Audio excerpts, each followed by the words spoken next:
নমস্কাৰ মই ডক্টৰ ৰূপজ্যোতি চমুৱা সকলোকে হেল্থ এণ্ড ৱেলথলৈ স্বাগতম জনাইছোঁ। আজি এটা সজাগতামূলক আপোনালোকক এটা ভিডিঅ' দিবলৈ ওলাইছোঁ।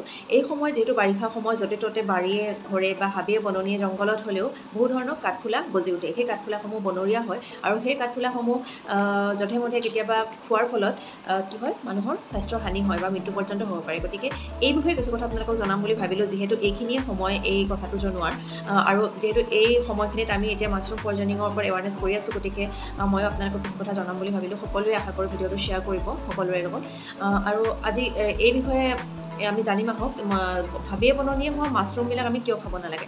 হাবিয়ে বননিয়ে যিবিলাক কাঠফুলা হয়, সেই কাঠফুলাসমূহ বিজ্ঞানসন্মতভাৱে যিহেতু কৰা নাযায়, গতিকে সেইবোৰ কিমান নিৰাপদ সেই কথাটো আমি গম নাপাওঁ। আৰু সেই কাঠফুলাসমূহত থকা বিষাক্ত ৰাসায়নিক দ্ৰব্যই আমাৰ শৰীৰত যকৃত আৰু কি কৰে, কিডনীত এফেক্ট কৰে। আৰু ইয়াৰ ফলত কি হয়, মানুহৰ ছাডেনলি বৃক্ক বা লিভাৰত ডেমেজ কৰিব পাৰে আৰু অতি সোনকালে কেতিয়াবা অধিক বিষক্ৰিয়াৰ সন্মুখীন হৈ পেলাই মানুহৰ মৃত্যু পৰ্যন্ত হ'ব পাৰে। গতিকে আমি এই বনৰীয়া কাঠফুলাসমূহ খাব নালাগে, খোৱাৰ পৰা বিৰত থাকিব লাগে। আৰু ওচৰ পাজৰ আপুনি যদি আজি এই ভিডিঅ'টো চাই আছে, ওচৰ পাজৰ মানুহকো সজাগ কৰিব যে বনৰীয়া কাঠফুলাসমূহ খাব নালাগে। যদি কাঠফুলা খাবই খুজিছে, তেতিয়াহ'লে যিবিলাক বিজ্ঞানসন্মতভাৱে উৎপাদন কৰা যায় সেই কাঠফুলাসমূহহে খাব লাগে। সেই কাঠফুলাসমূহ নিৰাপদ হয়।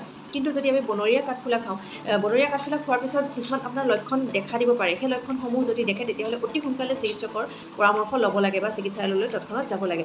যদি বনৰীয়া কাঠফুলা খোৱাৰ পিছত বমি হয়, পেটৰ বিষ হয়, পাতল পায়খানা হয়, জ্বৰ হয়, মূৰৰ বিষ হয়, বমি ভাৱ হয়, এনেকুৱা ধৰণৰ মূৰটো আচন্দ্ৰাই ধৰে, এনেকুৱা ধৰণৰ কিছুমান যদি লক্ষণ দেখে, তেতিয়াহ'লে লগে লগে চিকিৎসকৰ ওচৰত যাব লাগে বা ওচৰত থকা যিকোনো চিকিৎসালয়ৰ ইমাৰ্জেঞ্চি ডিপাৰ্টমেণ্টত গৈ এই বিষয়ে জনাব লাগে। ইয়াৰ যিহেতু ট্ৰিটমেণ্ট আছে, গতিকে ট্ৰিটমেণ্ট ল'ব লাগে, সময় থাকোঁতেই ট্ৰিটমেণ্ট ল'ব লাগে, যাতে অধিক বিপদত নপৰে। আশা কৰোঁ এই ভিডিঅ'টো সকলোৰে কাৰণে সহায়ক হ'ব, ইনফৰ্মেটিভ হ'ব। সকলোৰে লগত প্লিজ শ্বেয়াৰ কৰিব।